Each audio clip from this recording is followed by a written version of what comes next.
Thanks for tuning in to this qualifying Saturday edition here on Mystery Caution as we take a look at the Iowa Corn 350 qualifying results. We'll also, of course, take a look at the practice results and do our best to guess what the odds might look like tomorrow or maybe later tonight when they are officially posted.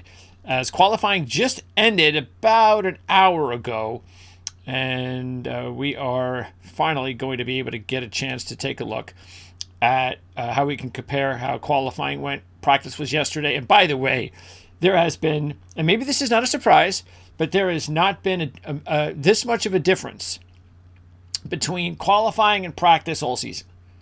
It is just an amazing difference.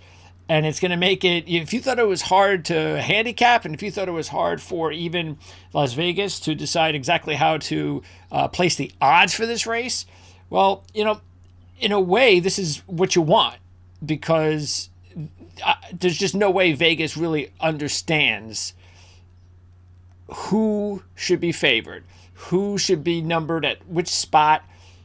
Single digits, double digits, long shots, favorites. I'm telling you, this is the time that they're going to be the most confused, and therefore we're going to try to figure out a way to beat them. All right, so let's go ahead and get started.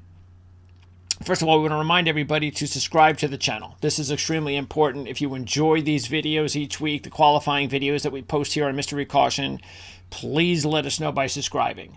That is the best way you can do it, and the more you subscribe, the easier it is for us to keep doing what we're doing and provide you with the best content possible. Again, I think I mentioned this a little bit last week. Depending on whether our subscriber base just continues to go up a little bit slowly, or if things look like they are steadily improving based on the amount of viewers we have, we might be switching these videos over to Prime Sports Network, our primary channel. So that's, of course, where you're also going to be able to find the link, which we'll put in the description area, for our show on Tuesday. CJ Radoon from RotoWire. Join me, of course, as he does each midweek. Earlier in the week, we take a look at what's going on in NASCAR. We do F1 every few weeks, but of course NASCAR is the primary point of the video. And we did it for this week, just like any other week. It was real hard. The main thing we talked about, or the main similarities that we could get out of Iowa, since they haven't raced here in the NASCAR Cup Series before, was by taking a look maybe at Richmond, which is considered the most similar track to Iowa. And I also mentioned, well, if you want to take a look at a concrete track, well, take a look at Dover and Bristol as well. So I think you could do that, take a little bit of Dover, a little bit of Bristol, maybe a little bit more over at Richmond. But after you see the differences in qualifying and practice, as I just alluded to, it is going to make it that much harder. All right, let's go ahead and see what we got. We're going to start, of course, over at J-Ski. We're going to scroll on down. I mean, you know who's on the pole. You see it right there. You see Kyle's mug on the corner of the screen. So Kyle just nipped Ryan Blaney at the very last second, the last driver, the last opportunity, and that is because of the fact that we did not have a regular 10-driver runoff. It was a little bit different. They had the rain, so it postponed the beginning of qualifying. And so now I don't know if I'm just guessing. I didn't find out, but I'm just guessing that's the reason why they decided, okay, we're not going to have a final round. So instead, they had the fastest from Group A against the fastest from Group B, and then they took the top 10 out of the 5 and the 5, and they put it in the top 10. And then they divided the odd and even rows in the starting lineup based on which group you were in. So Kyle Larson nipped Ryan Blaney at the very last second. So I thought that was pretty cute, all things considered. And Kyle Larson gets the pole. All right, so what did we find out? We found out that in qualifying and in practice, this is a couple of things that we did notice, and that is that Fords were the fastest. Okay, so even though Brian Blaney got nipped, you see Blaney there.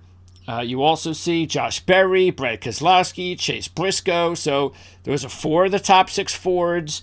And so that is definitely where we're going to be keeping an eye on, especially because Ford doesn't get respect every week with the odds. So this is a great opportunity. Anytime Ford looks good going into the race, it's an advantage for us because we know they are not respected by the odds, and it gives us an opportunity to try to take advantage of them. All right, so also Chevy. They had 2 of the top 4, including, of course, the fastest Kyle Larson. Toyota's the problem here. Now, we agreed that Denny Hamlin was the one to beat based solely on the similar tracks. Okay? He had won Richmond. He had also won both concrete races, Bristol and Dover, where he pretty much was the best driver in both. He only led 17 at Richmond, but he really was solid at Bristol and Dover. So he just took them all. Took the 3 tracks that at least I felt were the most similar. And I think most people agreed Denny would be a one to keep an eye on, and he still is, don't get me wrong. 12th is not bad, and his practice speed was actually better. But the fact is, he's driving a Toyota, and Toyota did not have a driver in the top 7 in qualifying, and they did not have a driver in the only had one driver in the top 7 in practice. Okay, so let's go ahead and take a look at what it looked like in practice on Friday night. And this is the crazy thing. This is what's crazy, okay? Noah Gragson was 23rd in qualifying. Ty Gibbs was 27th in qualifying. Alex Bowman was 33rd in qualifying. I mean, those are your top 3 on Friday at practice. So you're gonna get a lot of different opinions this week. Some, and this is why, again, I think it's an advantage to us, whether it's to me or you. But there's definitely going to be a good number of us handicappers, fans, that are going to figure it out. And I have no idea if I'm going to be one of them. I hope I am, but I might not be. But you may be. And again, that's why I think it's to our advantage that it's this crazy. The variations between qualifying and practice leaves the interpretation of who might be the best driver this week up for grabs. And again, I only think that could be a good thing.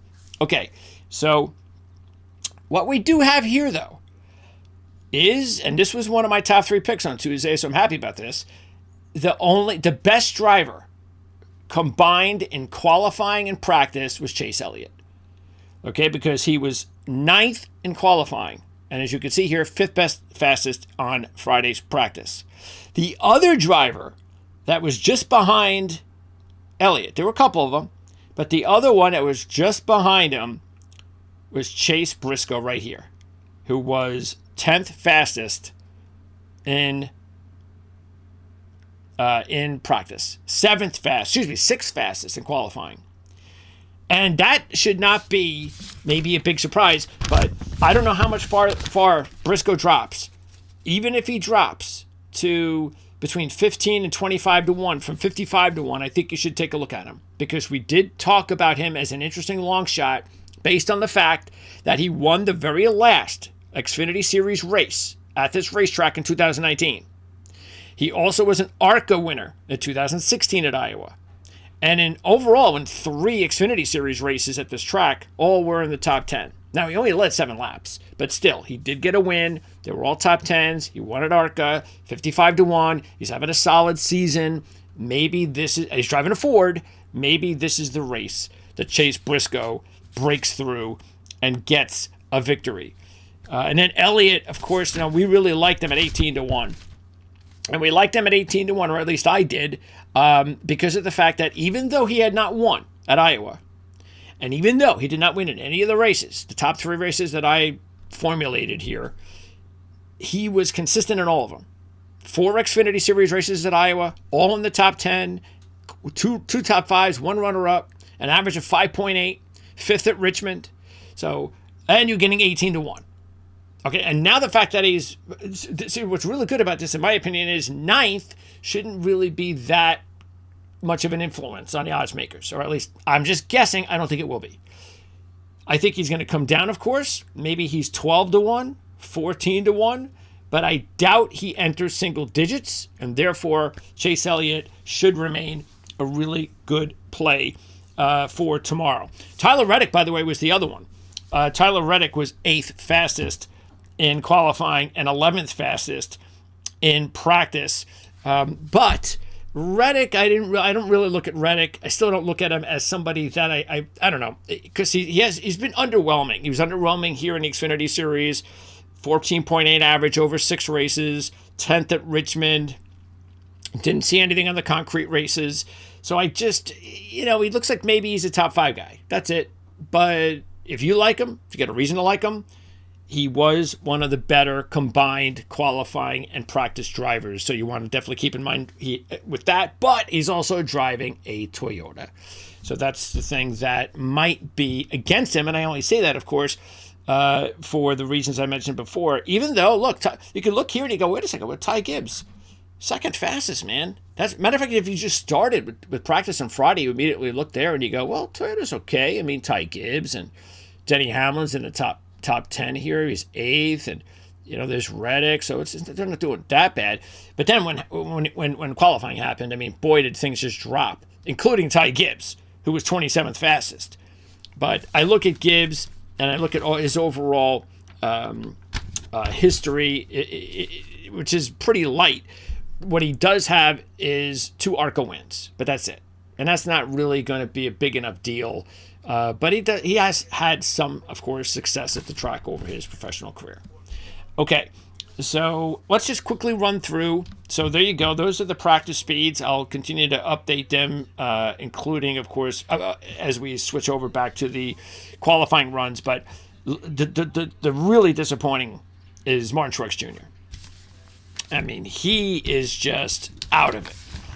He was 33rd in practice and 30th in qualifying. So he has shown nothing, which is a big surprise considering he dominated Richmond, finishing 4th, leading 228 laps. He was 2nd at Bristol and 3rd at Dover. So under the formula, we really thought that he could be a 10-1, a good value. But they have been complete. Now, I don't know if his announcement this week has a lot to do with where his head is at. But, yeah, something is really off with the team this week. They're very slow. And it would be a shock to see that he would be an option. Why would you take Martin Truex this week? I have no idea. Even though I have no idea what to expect on Sunday, anything is possible. But I just obviously can't take Martin Truex Jr. this week. Other drivers that basically showed little or nothing and didn't really have us going in anyway, or at least me. Let's switch back over to qualifying. And one of them, Chris Buescher, 15th and 31st. That's not going to get it done. Bubba, 16th and 19th. Those would probably be the other two with Truex that it's just, all right, I got to take him out.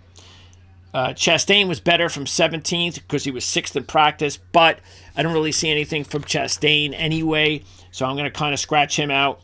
Logano, again, is going to be interesting because we all know what he has done at tracks that NASCAR, the Cup Series, has not been to. He's the guy. He's the one that just checks off the wins every time they go to a new Cup Series racetrack. Now, the good thing is that he qualified 11th. So maybe, and with his practice run of 23rd, the odds will get better because his odds were so low because of his ability to win these types of races. So maybe he goes back up to 9, 10, 12 to 1. I don't know if that's going to happen. Probably unlikely. But I don't think there's any way you're going to get odds lower than 7 to 1. And the same thing with Hamlin. Remember, we said this the other day. There's just no, if you liked Hamlin, you had to take him on Tuesday, and I still feel that way. Even though he didn't do anything amazing, 12th in qualifying and 8th in practice, but considering the rest of the field, that's pretty decent. So, will he drop? It's possible. I could still see Denny Hamlin dropping, but I was kind of surprised you were getting 7 to 1 anyway. So maybe Denny stays at 7 to 1, and if he does, he is clearly the best Toyota. I felt he was the best Toyota coming in, and there is no doubt. I'm only going with one Toyota tomorrow, and that is still going to be Denny Hamlin. I still like Logano, even though the practice speed wasn't very good. Because look, Brian Blaney also, his practice speed wasn't very good as well, but he almost won the pole. And that's the thing that you have to look at here, are the opposite of what we said with the practice drivers. Larson, 13th in practice. Blaney, 22nd in practice. Berry, 20th in practice. Byron, 24th in practice. Kozlowski, 27th in practice. Kyle Busch, 30th in practice. I mean, wow. So I guess if there is a driver I'm going to not go with, it's going to be Kyle, because we know that he's been going with so many issues lately that the practice run of 30th is just a reason for me to be, this is just not the week I'm going to go with Kyle. But I am not going to be deterred by the other practice speeds. I will, just to an extent of the odds. Like Kyle Larson came in at 5-1. If something happens because he's on the pole, he drops to 4-1 or 3-1. Forget it. I mean, there is no way. And we said this the other day, and I still feel the same way, especially after watching practice and qualifying, the craziness of it. There's just no way I'm taking favorites this week. I just know. If I get beat by a favorite this week, then I get beat. But I am not taking any driver that is less than 7 or 6-1. And if I take one, it's going to be maybe one, I don't know, maybe two possible. That's it. And again, that's if I didn't already take drivers, which I did already. But I'm just saying, if you haven't taken anybody yet, that's the way I would go. I just forget it. And Larson, I mean, what do we have with Larson? The only thing we have is that he was pretty fast at Richmond. He led 144 laps, but he finished third. And this is the thing with Kyle, is that if you look at it, yes, he's fast. Yes, he qualifies fast. Yes, we know he's one of the best drivers in the series. Yes, we know he's got the best team in the series. But he hasn't won 5 times, 6 times. And it just isn't financially wise to keep taking a driver every week at 3-1 or 4-1 or 5-1 when he doesn't win every week. I mean, if you did that, at this point in the season, you'd be losing money. You just would be. So I just can't go down that road this week of all weeks with a favorite, and I'm not going to change my mind. Now, Blaney might drop from 7-1 because he was almost on the pole. Now whether or not I take him, of course, I'm different. I'm a fan. But I also said the other day, that I really like the way he's going. Even last week, I think they're dialed in now. I really do. He's an Xfinity champ at the track. He's a truck champ at the track. He had an excellent resume of average of 5.4 finish on 5 Xfinity Series races at the track, including the win. So, but the thing he doesn't have is like a great resume, say, at any of the tracks, including Richmond. So that's the thing you have to keep into account if you're going to take a short-numbered driver. Who we did like and who I still like, and I think we're still going to get good odds on, are Kozlowski, a 3-time Xfinity Series champ at Iowa, with an average of 3.0 in 7 races. That is amazing. He was also 8th at Richmond and 3rd at Bristol. So the 5th place run at qualifying still makes me feel good, even though the qualifying run was outside. Byron, solid play, especially if you still get the number of 11-1. Maybe his odds come down a little bit, but maybe not because of the practice speed. Byron is a decent option. Matter of fact, he might be the second, in my opinion, I think he's the second best option with the Chevys. I think Elliott's the best, Byron's next, and I just am not even going to count Larson because of what I said. Bell, look, we warned you on this on Tuesday. I mean, there's just no way I could take Christopher Bell or justify that at 4-1 in a track that nobody's been to in a Cup Series race car. And he's just okay. He did not win the pole. He did not look really fast in either session. 16th in practice, 10th in qualifying here, as you can see. So I could see his odds now maybe bumping up a little bit because Kyle Larson's going to be the favorite. There's just no doubt about that. But again, Bell's a Toyota. I see no reason to take him unless something happens where the odds double and you can get 8 or 10-1 or something like that. All right, then, okay. You can give me 8-1 now on Christopher Bell? Okay. But I'm not taking him at 4-1 or 5-1 or even 6-1. And again, I'm sticking with Logano as long as his odds stay where I think they should. The 3 interesting ones as we wrap up are the ones from practice, the ones that finished the top 3. These are the interesting ones, okay? Especially Gregson, considering he's driving a Ford. being the fastest in practice. Gregson, if you take a look at his numbers, he has had a little bit of success in Xfinity Series at the track. Not much at Richmond. Dover, he was 6th, so he's got that. We know he's having definitely a much better bounce back season. Gibbs, and by the way, he was 100 to 1. So considering he qualified 23rd, I don't know. This is going to be a good lesson. Keep that in mind. Check out what Vegas puts Noah Gragson, and you'll know how they value practice versus qualifying whenever we talk about these things, and we don't know what the odds are going to do.